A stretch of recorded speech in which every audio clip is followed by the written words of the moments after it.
नमस्कार दोस्तों, स्वागत है आपका आपकी अपनी कोचिंग में। आज हम कक्षा 12 का एक टॉपिक करेंगे, परिवर्ती अनुपातों का नियम। परिवर्ती अनुपातों का नियम तो उत्पादन करने के लिए दो प्रकार की फर्म अर्थशास्त्र में दी जाती है। एक होती है अल्पकालीन फर्म और एक होती है दीर्घकालीन फर्म। अल्पकालीन फर्म क्या, तो ऐसी फर्म जिसमें समयावधि इतनी कम होती है कि उत्पादन के जो कुछ साधन हैं वो हमेशा बने रहते हैं स्थिर, और कुछ साधन जो होते हैं उनमें फर्म कर सकती है परिवर्तन, तो उसे कहा जाता है अल्पकाल। अर्थात वह फर्म जिसके कुछ साधन स्थिर होते हैं और कुछ साधन परिवर्तनशील होते हैं उन्हें अल्पकालीन फर्म कहा जाता है। और अल्पकालीन फर्मों का अध्ययन करते हैं परिवर्ती अनुपातों के नियम के आधार पर। क्या होता है इस परिवर्ती अनुपातों के नियम में कि जब कुछ साधनों को स्थिर रखकर कुछ साधनों की मात्रा में परिवर्तन यानी कि कुछ साधनों की मात्रा में वृद्धि की जाती है, तो जैसे वृद्धि होना स्टार्ट होती है प्रारंभ में कुल उत्पादन, औसत उत्पादन और सीमांत उत्पादन तीनों में ही क्या हो जाती है, वृद्धि। यदि साधन की मात्रा अभी बढ़ाते जाएं तो कुल उत्पादन के जो बढ़ने की गति है, जो स्पीड होती है वो थोड़ी सी धीमी पड़ जाती है, बढ़ता है लेकिन धीमी गति से। औसत उत्पादन जो है वो बढ़ता हुआ जो है वो धीरे धीरे घटना भी स्टार्ट हो जाता है, जबकि सीमांत उत्पादन ये तेजी से घटता है और कहाँ तक पहुंच जाता है, 0 तक। यदि इसके बाद भी परिवर्ती साधनों की मात्रा बढ़ाते चले जाएं तो कुल उत्पादन घटता है, औसत उत्पादन घटता है और सीमांत उत्पादन भी घटने लगता है। इन तीनों के आधार पर 3 अवस्थाओं का निर्धारण किया जाता है, उत्पादन की प्रथम अवस्था, द्वितीय अवस्था और तृतीय अवस्था। पहली अवस्था में सारे उत्पादनों में वृद्धि हो रही है, इस कारण से इसे बोलते हैं बढ़ते प्रतिफल की अवस्था। दूसरी अवस्था में कुल उत्पादन धीमी गति से बढ़ता है, औसत उत्पादन बढ़ने के साथ साथ घटने भी लगता है और सीमांत उत्पादन घटता हुआ शून्य हो जाता है, इसलिए इसे कहा जाता है घटते प्रतिफल की अवस्था। जब लास्ट अवस्था आती है तीसरी अवस्था, तो कुल उत्पादन घटता है, औसत उत्पादन घटता है और सीमांत उत्पादन घटता हुआ ऋणात्मक हो जाता है, इसलिए तीसरी अवस्था को नाम दिया गया है ऋणात्मक प्रतिफल की अवस्था। इस प्रकार यह है परिवर्ती अनुपातों का नियम। आइए अब हम बनाना सीखते हैं परिवर्ती अनुपातों के नियम का ग्राफ किस प्रकार बनाया जाएगा, क्योंकि एग्जाम में अगर ये प्रश्न आता है तो ग्राफ बनाना आपके लिए कंपलसरी है, चाहे प्रश्न कम नंबरों में पूछा जाए या ज्यादा नंबरों में। कैसे बनाएंगे, तो ये ग्राफ के लिए आपको कुछ इस टाइप का फॉर्मेट बनाना पड़ेगा। क्या है इस फॉर्मेट में, तो ये जो बड़ा अक्ष है ये y अक्ष बनाया है, इसको आप थोड़ा सा बड़ा बनाएंगे। इस अक्ष पर बताया गया है कुल उत्पादन, औसत उत्पादन और सीमांत उत्पादन।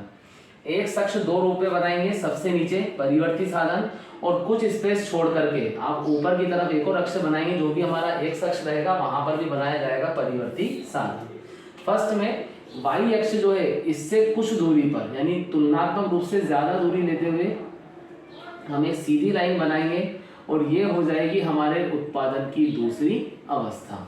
अब दूसरी अवस्था की एक लाइन काम में आती है कि दूसरी अवस्था का प्रारंभ उस बिंदु से होता है जहां औसत उत्पादन अधिकतम है, तो हम औसत उत्पादन को अधिकतम करेंगे और इसका वक्र उल्टे यू आकार का होता है, तो यहाँ पर इस प्रकार उल्टे यू आकार की आकृति बनेगी और ये हो जाएगा हमारा औसत उत्पादन का वक्र। इस औसत उत्पादन वक्र के अधिकतम बिंदु पर काटता हुआ एक सीधी लाइन बनाएंगे और इस सीधी लाइन को भी अपन यू आकार में चेंज करेंगे, ये हो जाएगा हमारा सीमांत उत्पादन।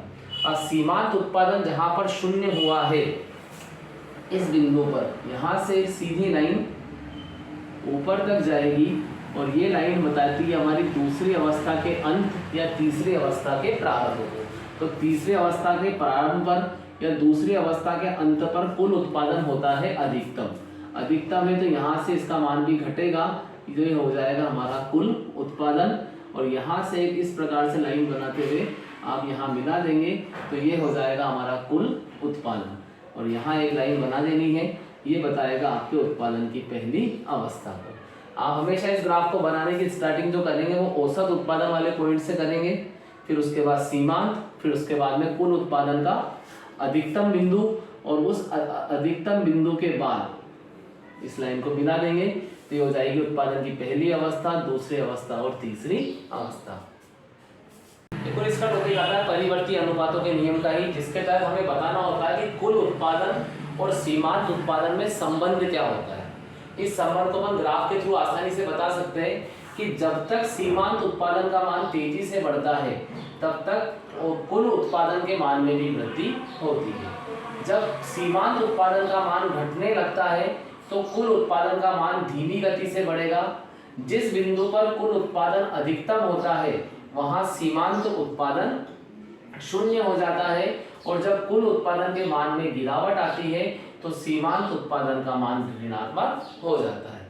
काफी आसान है, दोबारा से रिपीट करते हैं। जब कुल उत्पादन का मान बढ़ता है तो सीमांत उत्पादन का मान तेजी से बढ़ेगा। जब सीमांत उत्पादन का मान घटता है तो कुल उत्पादन धीमी गति से बढ़ेगा। जिस बिंदु पर कुल उत्पादन अधिकतम है वहां सीमांत उत्पादन शून्य हो जाता है और जब कुल उत्पादन घटने लगता है तो सीमांत उत्पादन का मान ऋणात्मक हो जाता है। इस पॉइंट को आप ग्राफ बना करके काफी इजी वे में याद कर सकते हैं। परिवर्ती अनुपातों के नियम से जुड़ा ये टॉपिक और है, औसत उत्पादन और सीमांत उत्पादन में क्या संबंध है, या औसत उत्पादन वक्र और सीमांत उत्पादन वक्र में क्या संबंध है। क्या है इसमें संबंध कि जैसे जैसे परिवर्ती साधन की मात्रा बढ़ती है सीमांत उत्पादन भी बढ़ता है और औसत उत्पादन भी बढ़ता है, लेकिन सीमांत उत्पादन तेजी से बढ़ता है और घटने लगता है जबकि औसत उत्पादन अपनी धीमी गति से ही बढ़ता रहेगा।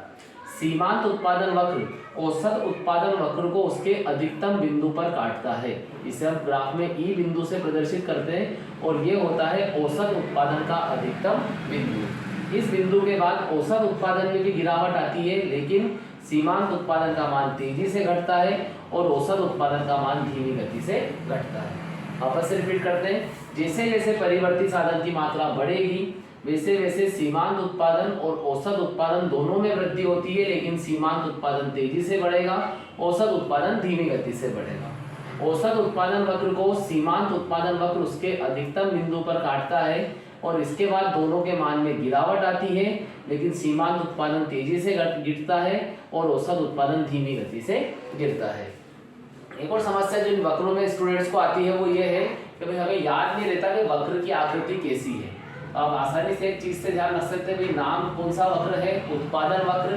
उत्पादन वक्र में क्या लिखा हुआ है, U, यानी कि इसकी जो आकृति होती है वो उल्टे U आकार की होती है, यानी कि इन वक्रों की आकृतियां इस प्रकार की बनाई जाएगी। अब चाहे ये आकृति आप इस तरह से बना लो जो कि TP है, चाहे ये आकृति आप इस तरीके से बना लो जो कि AP है, और चाहे ये आकृति इस तरीके से बना लो जो कि MP है। यानी कि ये है कुल उत्पादन, ये है औसत उत्पादन और ये है सीमांत उत्पादन। उत्पादन वक्र यानी कि उल्टा U। तो आप आसानी से इन वक्रों की आकृतियां भी बना सकते हैं और ये आपको तीनों नियम यानी परिवर्ती अनुपातों का नियम और इन वक्रों का जो संबंध है ये मैंने आपको बता दिया है।